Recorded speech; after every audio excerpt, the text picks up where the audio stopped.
All right, let's get this started. He is an actor and stunt performer whose work includes, but absolutely not limited to, the Book of Boba Fett, Venom, The Suicide Squad, Stranger Things, and a heck of a lot more we're going to talk about.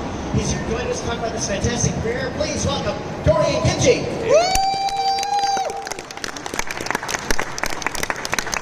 And sorry we locked you out. Yeah, I appreciate that. Well, I didn't lock you out. I never It's the equestrian. they guard their horses so much. This is true. Welcome to Ocala. Thanks for joining us this weekend. Yeah, thank you for having me. I appreciate it. It's a really cool venue.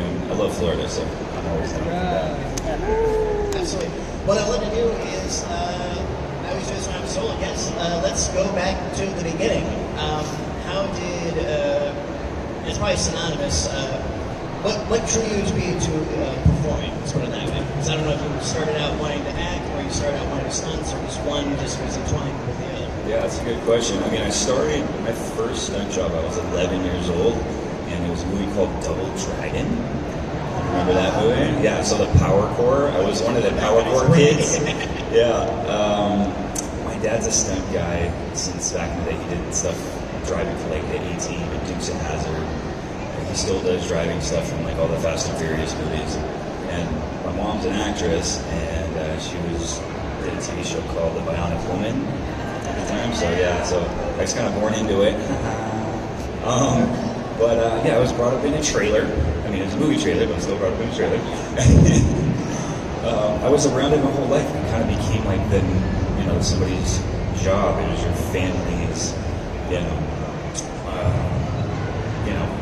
I didn't necessarily want to get into the business at first. I just thought, I was like, hey, this is normal. Like, what do you do? Oh, my dad's a plumber. And that person became a plumber. And I was like, yeah, maybe I'll get into doing acting. I don't know. But I did like the stunts, because who doesn't like being like the adrenaline rush and that kind of stuff. And I had to go through school. I definitely had to graduate high school. I couldn't not do those kind of basic educational platforms first. But I was able to kind of bounce around and do little kid acting and stunt bits since I was 11, and worked my way up through high school, graduated high school, went to acting college at Stella Adler's Acting Academy in Hollywood, and then knowing that whether I was going to stick with stunts or go to acting, I knew that I needed to do just a little bit more, because what happened previously, from, I guess you would even say just from like the 20s all the way up until like, I'd say the 80s, there were stuntmen and women, and then there were actors. You definitely had a differentiation between the two, and then it started blending over into me having like, stunt performers having a couple lines. You couldn't be like, hey you get shot, right? Like, and they were, even before then, it was literally, hey you, switch out, the stunt guy did it for them. But now you have these people that have diversified skills in both the acting and the stunt realm. Come to find out, one of my favorite classes in college was movement. This guy named Paul Cuneo, an amazing movement artist, was basically teaching us how to like project a character through movement, turned into creature work.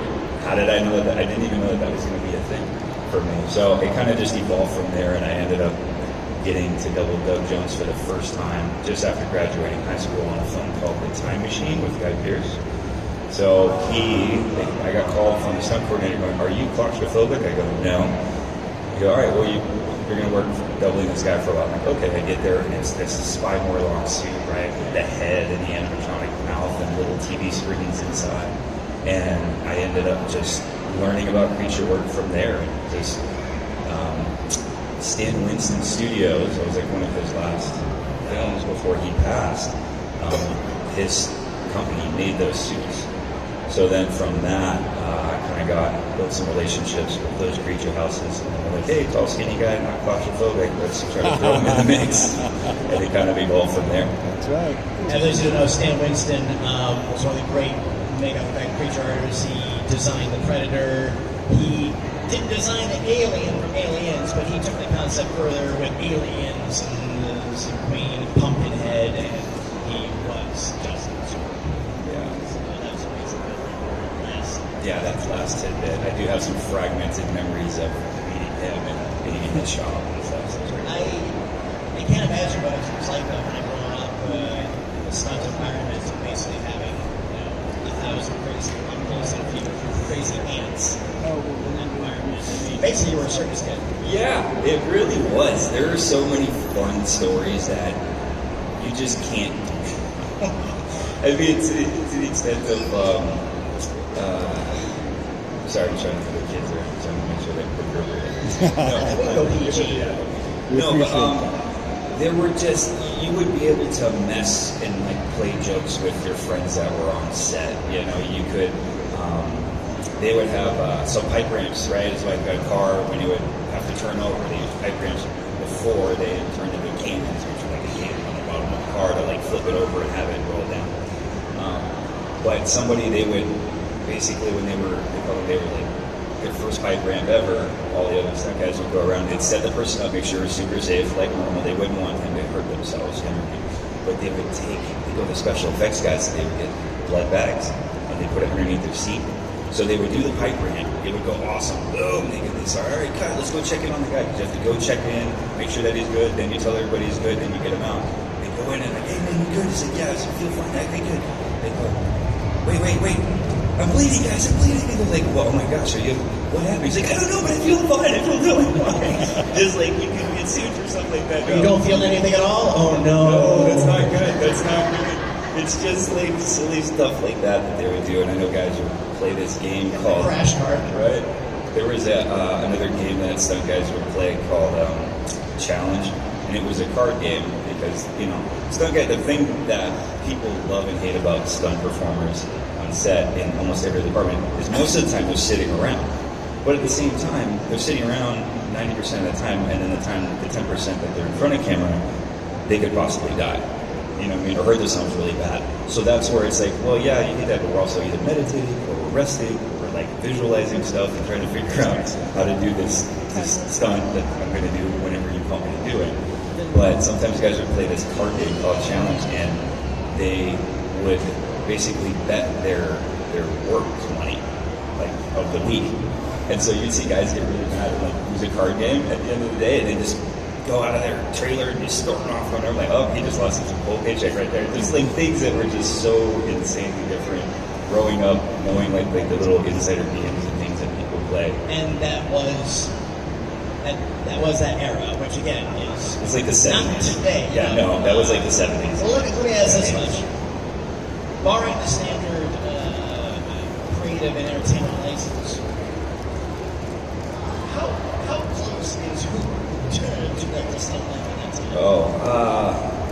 Pretty close. I would have thought so. I mean, how direct to get everything on. Yeah. That was just like, it's a plot, but there's scenes in it where there's two twiddling the thumbs waiting for, Now you get on to do your thing. And it was interesting because it was such a smaller pool of people at the time. They really called it the circus because you knew everybody. Like my dad's been doing it since, that long as well, but they did know each other. There was like maybe 75 some people that were working on every movie, and the reason they walked like they were, have limps and this and that in their shoulder is because they just got off of a show last night and they went to another show the next morning, and then they went to another show that day, and they were literally constantly working, so they never had a rest period. It's like going to the gym, being super sore, doing something, moving a bunch of boxes, but then you have to do it again the next day, and then you have to do it again the next day, and then you got to do that. So it's like you never really had a rest period to do that. But now it's not like that as much because that's why they drank a lot in the entertainment world that you have a chance to take a break, hopefully. But work is always good. Work is great. You got to take it when you can get it, because it's also you're an independent contractor. It goes for actors as well. It goes for directors too. I mean, the higher up the food chain you go, you still get offered more things, but it doesn't mean you're guaranteed to book them. So that's a thing too. So when they're like, yeah, we've made it, and I was like, no, that's not how that works. You're still trying to get that next job and trying to make it happen. So it's not just you never get to that point where it's a free ride. Like I really appreciate the past couple years because I've had friends that have benefited from this as well too. The fact that there's no longer the hard line between no, there's acting talent and this like that. Now, can you say this line? Can you do this? So give me a reading on this. Oh yeah, you'll do it.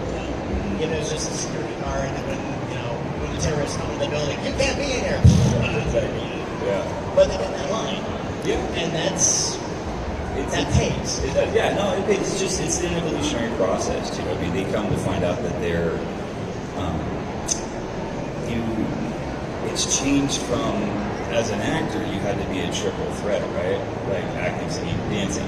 From Singing in the Brain to all the musical days, right? From those things you had to do that. Now actors are just, they can't do anything except act in this certain way, or they can't even barely run. I remember they were having to teach Scarlett Johansson how to run on the movie The Island for Michael Bay, because she ran really funny. So, like, you know, it was just like, you had to get like a running double, and I'm like, how do you get a running double? That doesn't even make sense to me at this point. Just funny things that, you know, collaborate, but now it's kind of coming back to, you need to have multiple traits. You know, so everything comes in cycles.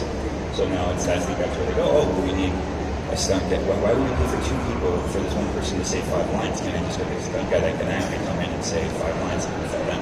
I have a really good buddy I worked with in Disney for many years. He does stunts. He is a great performer. He designed the Durmstrang show for Harry Potter at Universal. He choreographed it. He designed it. He worked with all those guys and everything else. And then he designed it. His contract was done.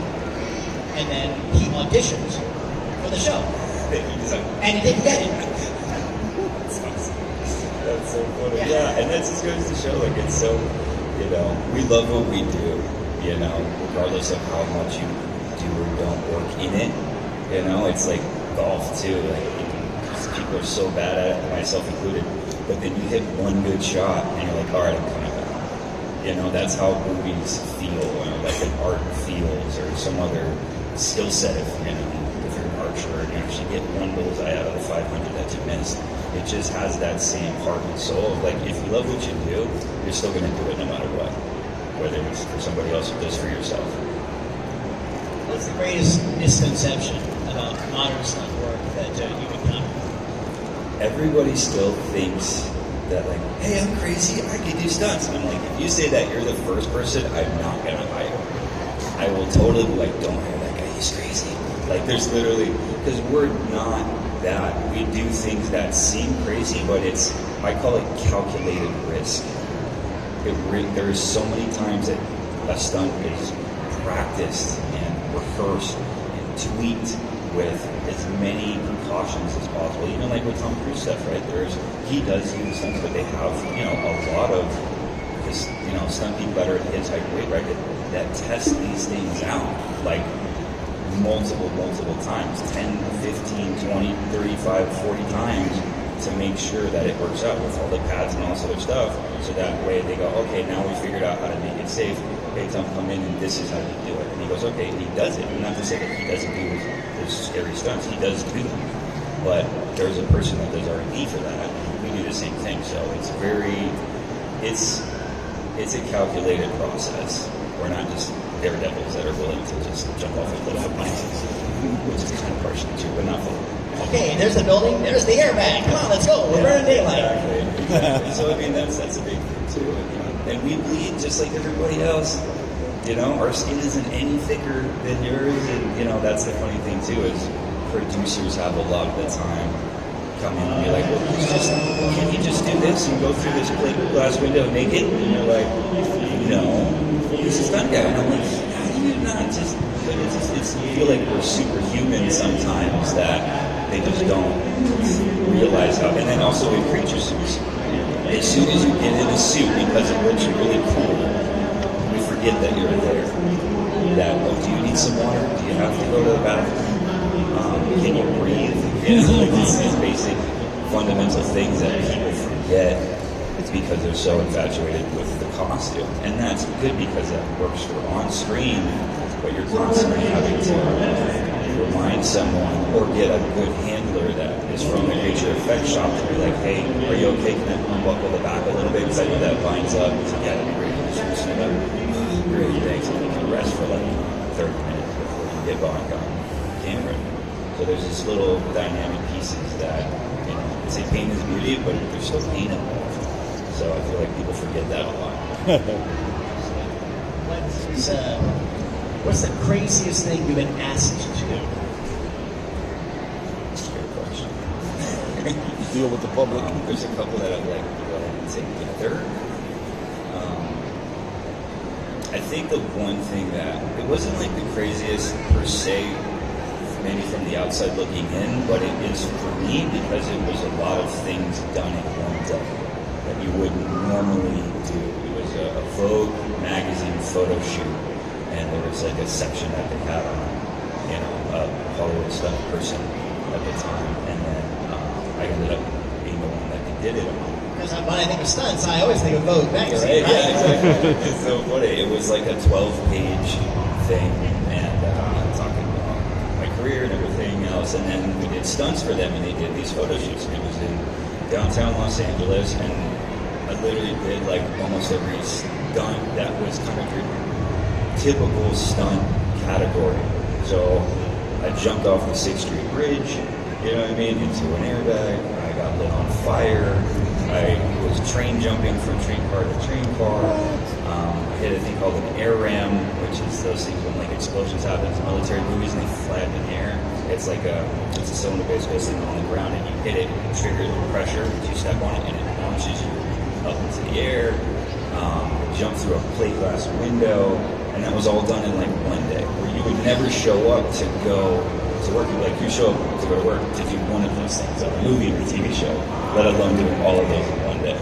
So that was, to me, the most dangerous thing because we had to prep and make sure that everything went well for each thing. And the only thing that I did get was a little bit of burns on my cheeks and on my ears from the fire burn.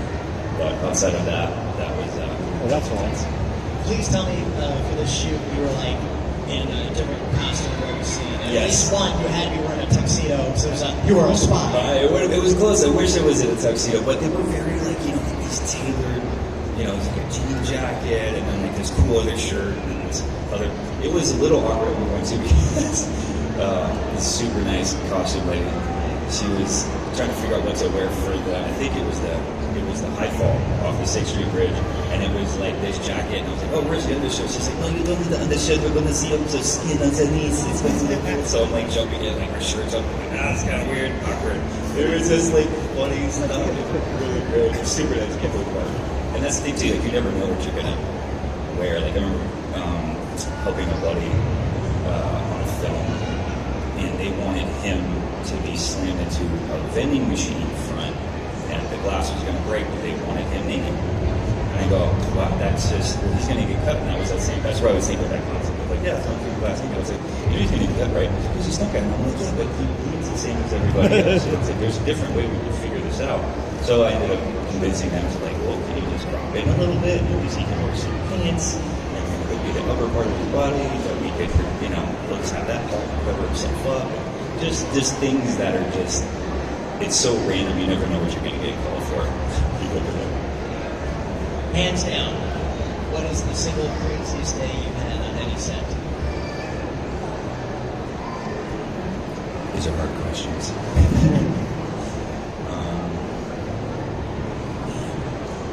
It's a tough one. The hard now for me has been defined based on my level of anxiety, right, about a day, any given day. And it would either be my physical worries about my body or just the mental aspect of, like, doing the Book of Boba Fett was really nerve-wracking for me in the way that I was nervous about performing in front of, like, Jon Favreau, Dave Filoni, you know what I mean? Tim Morrison, these guys, I'm just like, oh my goodness, it's just people that I've looked up to and, seen as a fan. It felt like you're trying to, perform for your parents, and you're like, man, I really want them to like me, and that really was a big stressful thing for me on the mental aspect of it. And I remember my first day, my entire goal of the first day of filming, because, his dialogue of Cad Bane was he doesn't respond to questions. He just repeats everything in another question or a statement. So it's always harder for that kind of dialogue to stick in your brain. So I was like, I'm not going to be the first one to mess up my lines. And that was like literally my goal. So we get there, we start running a couple lines to do thing, and then Tim Morrison, he flubbed his line a little bit, nothing big. Like everybody does it.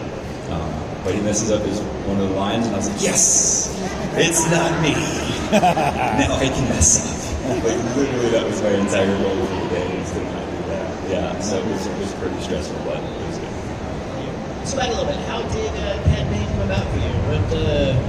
What was the first overture of? Do you want to come on in for something that we can't say? Right. But it's good. Right. That's basically how it was. What the weird part about it is because it was like smack dab in the middle of 2020. Like the world was shut down. You know, no entertainment and sports prior to the COVID scenario was the only thing that was allowed to stay open in any previous depression in history, right? Because everything was shut down, but you could go to a baseball game, or you could go to the theater, and you could have society still kind of like have some inspiration at times. But that didn't happen for this one, so now everybody's like, oh my gosh, like, what are we going to do? But I got a call from a guy named John Rosengrant, who is one of the owners of Legacy Effects, and they do a lot of the droid suits and things for Disney Plus shows, and they make all the costumes for that, most of them. He's like, hey, I got a phone call that might be coming down the way. We threw your name in, and you might be getting a Zoom call with Dave Filoni and Jon Favreau. And I was like, we're shut down. He's like, yeah, we're probably going to start up this other show at the end of the year. Cool. And they didn't know if it was actually going to happen because sometimes you get those preliminary calls and nothing ever happens. But sure enough, I got a text from an assistant going, hey, so are you still good to have this Zoom call with Dave Filoni? It's like, they're like, yeah, like now? Like, no. I'm like, okay. It was so cool. So I'm sitting there, I told my fiance, I was like, hey, don't let me say something stupid. I'm just sitting there, boop. And sure enough, the two of them are on a Zoom call with me and started telling me about who Cad Bane was and if I was interested in doing it, because I already had a good referral from the Creature House that I'd worked with before. And he said, yeah, you're a good actor and a good suit performer, perfect body type. We'd like you to have this spot. I was like, absolutely. So, sure enough, that's how long I've been sitting on this info too. Right? The show just came out. It was here, right? And then as of how many years? That's the hard part too. It's like you have to keep these secrets for so long, and you want to tell your family, friends, and what's going on, and you can't be like, hey, did you get the job? Yeah, I think I got the job. Where are you going? I can't tell you. It's literally like being like a CIA agent. It's weird. Because of the internet. Yeah, I got a gig, and I can't tell you. I'm like, well, then that's awesome. If it's that much of a secret, then I'm so happy. Yeah. It's when you're allowed to let it go. I know tertiary through the internet, and it came out. But what was that? What was that show like? Something's low. Again, you're in September, so at that time, again, Star Wars in general, of course, is it's all green screens, all these things. So, who should work out stuff? It was him, mainly, and then Timothy Oliphant as well for that sequence. Yeah, he's so nice. He's so nice. He's such a good guy. Really professional. Funny part is too, I got a funny story about him. So everybody kind of, most people have their movie hall pass where they're sitting there together, and so my fiance's is him. Funny, I didn't know I was working with him at the time because their scripts are like redacted on whose names are on what character is played by what actor. So I get there and it's him, and I'm like, oh, this is awesome. And then I was like, this scene is gonna be good. So I go up there, work with him, super awesome. Every time I shot him, like he fell down and hit the ground like on his own. I think I had a stunt double do it like twice, but he did it like 1,500 times. Like, so he was a tough dude. But I get home and I tell my fiance, I was like, hey, guess who I work with today? And she's like, Timothy Oliphant. She's like, oh my gosh, no worries. And she's like, that's amazing. I was like, and I get to shoot it. That's your boyfriend. That's how she's like, that's not funny. I was like, it's kind of funny to me because nobody ever gets to do that. But it was great. But he's so nice and really cool to work with. And then the guy who plays. That was a shocking scene, by the way. Right? I'm usually kind of numb to when I think a character's being killed off or whatever. I was like, man, I mustn't like that character so much. But I was like, oh no, they brought in the Clone Wars guy, just like, Yeah, no, it's true. And the deputy is also a stunt buddy of mine, and our parents have been doing stunts since way back in the day as well. And so that was even more funny too, right? Like I get to shoot my buddy, I'm like, he hit the ground, he's super tough. Bam, boom. How you doing over there? He's like, shut up, Dorian. Yeah. And you were involved in a little show called Stranger Things. so cool. I'm a fan of Stranger Things on my own, and tried to get on that show for 3 seasons, and I just gave up. I literally gave up. I was like, I'm just going to be a fan. It's never going to happen. And then, sure enough, season 4 came down the pipeline, and they called and said, hey, maybe, on the show, we're going to do some discussion. I was like, I didn't really know much about what was going on. And then get there, too, and it's like, dude, they recorded me for this, and the sequence, and it was just so cool the way they shot it. They have, like, it took them a week to prep that shot because it was all this big one-angle shot, right? So they had 6 guys on wires at one time, and same thing, we rehearsed each gag of each person flying up and doing stuff, but then on the day, there were multiple people in the room. It looked like spiders were everywhere because everybody was prepped and ready for them to come in and then just start tearing people up and doing stuff, and then this guy would fling into this wall, and then the camera would go, this guy would fling into that wall, and everybody's going, and stuff. It was so cool. It was so intense, and just trying to prep for that scene. It came out great. I was like so happy about it. Dorian, I'm having myself in the audience, and I just want to say I thank you for your talents, I thank you for your professionalism, and I thank you for stunt work and your performances on stage. It's a real pleasure to see what it really is. And even though you do these roles, I don't necessarily notice until afterwards. Oh yeah, he was in. I wish there was a way we could just do the dominoes and then show everybody. Well, that's what these conventions I find are so great, because you do get to find out how many fans and you get to see a little bit more of your work, because you never get to, my grandma's like, honey, what are we going to see your face? I was like, Grandma, they don't pay me to show my face, they pay me to cover it up. So, but that's what you can do here, and you can show them what else you've done. Stuff from being in, Green Lantern, and then the Westworld series, being the George robot. Like, there's just been so many things that you just would never, ever know that it's me or somebody else that does that same type of work, and so you're here, so. Thank you for indulging my capricious curiosity, and I'd love to open up our audience questions. We'll do hands. All right, I'll come around. Start on this side, we'll take over this. Okay, what's your name, what you got? Hey, I'm Alex Wilson. So, my main question is, were you a big Star Wars fan before they reached out to you for the role, or were you were like, oh, this time just fell into your lap, and it's like, getting caught up in Star Wars, or with, with Pedro, when he first got the role for Mandalorian, it's like, oh, am I going to be a droid? You didn't know he was getting this big role. Right. I was. I didn't know the Clone Wars, though. That's what was unique to me, because I was watching like the live action stuff. Like, I'd already watched the Mando series, I watched obviously the original 3s, which got me into everything else. So in terms of the live action aspect of Star Wars, I was a fan of Star Wars for sure. And I've been trying to get on the Star Wars movies for my entire career as well, where I was old enough to even be in them, and still never got that. So that was so serendipitous for this role now to have come into play. You are working out. That's true. I tried to. I was like anything and everything. It just never worked itself out until now. But I also love westerns too. So literally, it couldn't have been like the best of both worlds for me to actually be able to do that. Plus, I quick draw for real, so that was definitely worked out. Great question. All right. What's your name, boss? My name is William. I just want to know, was there ever a time you felt like you dodged a bullet because you signed on to take a stunt job and didn't? Is that something went wrong? That is a very good question, and yes, actually, you have to go with your gut with it.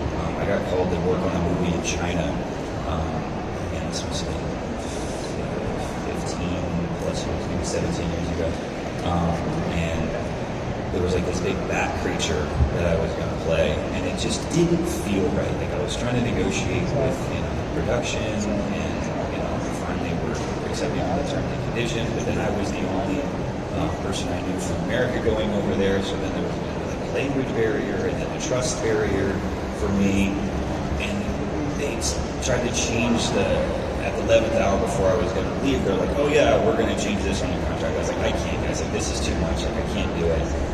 So I threw it to a buddy of mine, not trying to be like, hey, but he was going through a tough time, and he needed some work too, because money was tight in his life and stuff. So it worked out. I was like, perfect, I need a job right now. It's great. Okay, go, man, take this. He goes over there, and then I find out a couple of weeks later, he has to jump off a building on a wire, and his techno crane has to follow him. So he jumps off, and his techno crane's following him, and then they're supposed to move the techno crane out of the way, because after he swings out, he's gonna pendulum right back. So he pendulums back and just slams into the camera, and his arm extends back, he snaps his bicep, right? It goes up into his shoulder, so it's totally ripped.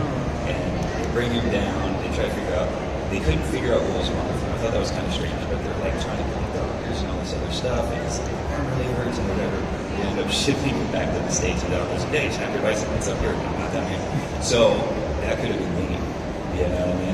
So scenarios like that have happened too with people that do like high falls and they just don't feel comfortable, because it's like you also have to be confident in either your skill set or this.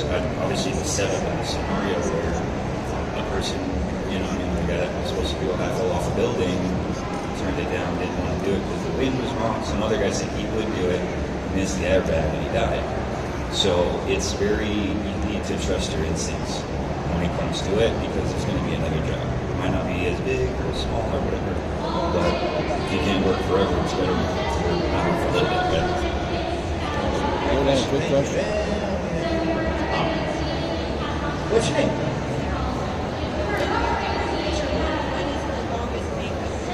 What's his last name again? Kingi. And that was What was the longest time you spent in the makeup chair or getting the suit up? okay. What is your idle time? Oh, I know the time was good. So mine was 5.5 hours. I think was my longest one. It was a TV show called Magicians in Canada. Yeah. So that was a full body paint down with head makeup, and teeth and nails and all this other stuff. And it was just, it's a lot of meditating involved. You have to have a really good playlist on your phone. Hopefully everybody's really nice. It's just, it's a lot of mental prep for that thing too, because I've had other people try to think that, oh, I want to do creature work, I want to do that, but I go, you can, that's fine, but I go, it's not a fun process per se, and in certain aspects of it, you said like getting the makeup on, taking the makeup off, then if you have to do it for multiple days or multiple weeks in a row, how do you take care of your skin? Like I have a product that I like to use on the skin afterwards, because if you don't, like you're taking glue on and off, you're peeling the skin off, or if you have lesions, cuts, then they put glue back on that, it burns so bad. I remember this other movie that played this guy creature, and it was called Within. It was not my favorite, but it was same thing. He just had like Tom Sawyer type pants on, but he's like agoraphobic. He lived in the walls of his house, and I didn't have any shoes. And I was like, couldn't you get like those aqua socks, with the little finger feet get beat up? And I was like, oh, we don't have the time or the budget, this and that. And I kept getting my feet cut up because I was like running through the house and stubbing my toes and trying to do all this stuff as well. And I go in the morning and it's stuff called liquid nails. I don't know if you guys heard of that. So I would literally in the morning be like screaming to myself, just putting liquid nails on my cuts so that I could prep myself for the day. So it's not, and Doug Jones has plenty of stories about his challenges with Cape Sapien and stuff too. So it's not you're constantly being tortured, sort of. Because you can't eat depending on what you're wearing, and you can't really drink a lot. You can't go to the bathroom sometimes because maybe you can go number one, but you can't go to number two because of the suit. So you just are starving yourself for 15 hours a day and not having coffee because that'll make you go to the bathroom. So just all these kind of weird, torturous things that you have to do for the role that a lot of people don't realize. That magician's gig, 5.5 hours to put on? Yeah. How long to take off? It wasn't as long to take off. I want to say maybe like an hour and a half or so. That's significantly different. Yeah, it's usually different, but it's usually says about a third of the time. Yeah, it is. Yeah. So. Well, so another one. All right, here, and then we'll intro. Hey, what's your name? No, his mother. Ryan O'Connor.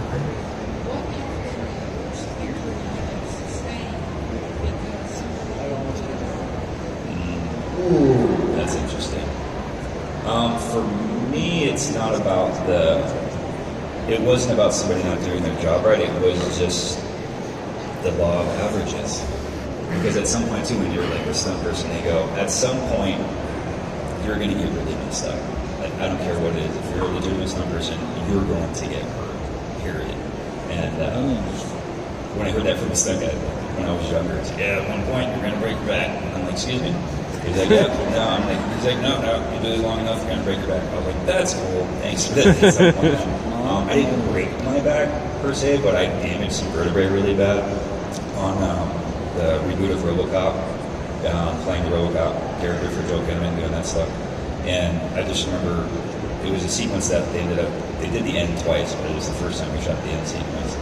And it was a big shootout, and I get blasted with this grenade, and then I have to fly back and hit the concrete, and I just destroyed my back. Like, it just hurt so bad, and then and now every time like I try to stretch and I hold on to something, my people just pop, like at the bottom. So that put me out of commission for quite a while. And yeah, that was probably one of the worst ones I've had. Yeah. Hey, what's your name? What's your question? My name's Amber, and I was just wondering, what is your absolute favorite creature that you've done? Favorite creature that you've done? It's so tough. It's tough because the things that I grew up watching as a kid, I never thought I was going to be. You know, I want to be in movies or I want to do stunts and that kind of stuff. And then just, I think the first and favorite, I think, was I was doubling Doug Jones as for the Silver Surfer in Fantastic Four 2. So he was a Silver Surfer, and then I did the wire work for him as well. And so, like, being in the Silver Surfer suit, and at the time it was like the most expensive suit like ever created by a company called Spectral Motion, and it was just so cool because tall skinny kid, I was getting made fun of in high school, and I like comic books, and then it's like Stranger Things, right? You're like, oh, you guys play D&D, and I'm like, yeah, I do. What's wrong with that? So now it's like, yeah, who's cool now? Throw it back in your face. So all those guys in high school. So it's just, those were kind of like, that to me was that threshold. Because at the time, they were talking about Vin Diesel being the lead for that because they wanted some buff guy and everything. And it was like, it's not his body type, really, and other things. And then I surf, I'm from California originally, so all these like layers. And then it came down to Doug getting it. And I was like, I just double Doug on the time machine, and I hope I get it. But then at the same time, I just double Doug on the time machine. Perfect example. We had a good rapport, but you're not guaranteed the next job. So come to find out, they auditioned a bunch of other people because it was a different creature house, not like, right?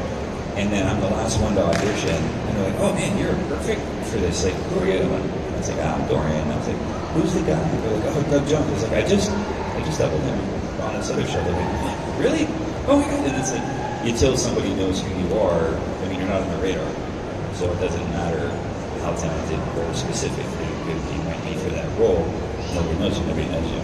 This was pre-YouTube, all that other stuff, the smartphone and auditions. Like, I remember just going to sets to hustle is kind of another way that we would get jobs. It's really hard to do that now, especially since like COVID and everything, but you would have to find where a movie set is, sneak onto the set, bring your headshot and resume, not get kicked off by security or somebody else that points out that you're not there, find the stunt coordinator, and be like, hey, excuse me, and find out moment when he's not in the middle of doing something and try to give him your headshot. Or be like, hey, can I give you my headshot, or can I put it in your car or your trailer? And that's what we did, like, all the time. Yeah. So cool.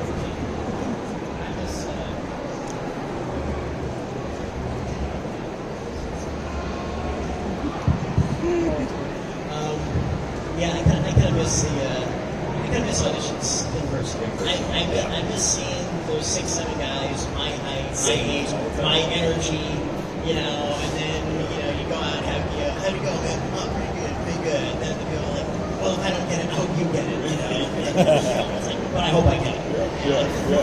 That's the way it kind of is, but it's not what's on your docket right now, and what's coming up in the future that you're allowed to share with us? I can't say a whole lot, but right? No, but I don't know what's going to happen, but my agent's in negotiations with something right now that if comes through would be pretty cool, but and paper is not happened yet, so we'll see. Well, I hope you get it. Thank you. I appreciate it. I hope you get it. That'd be pretty strange.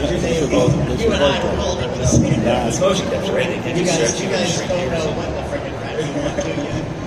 Which, Has It's happened. happened. Yeah. Oh my gosh. That's just the one last typical thing I do like is when people like myself or like Chris Bartlett, I don't know if you guys met him, he does a lot of the droid work for the Disney Plus series. He builds his own suits.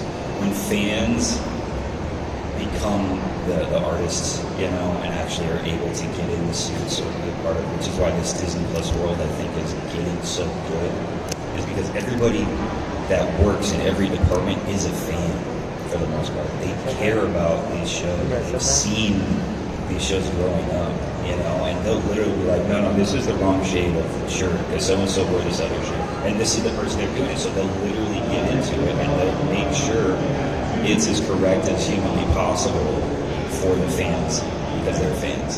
You know what I mean? The same thing for us with movement, you know, you're like, hey, the droid would move like this, or no, Venom would move like that, he wouldn't do this, you know, you're doing it in a nice way, but you're still, that's why I think these things are working out so well with these shows with Filoni and Favreau, because they're fans as at heart, and it shows on the screen, and that's what we're all looking for.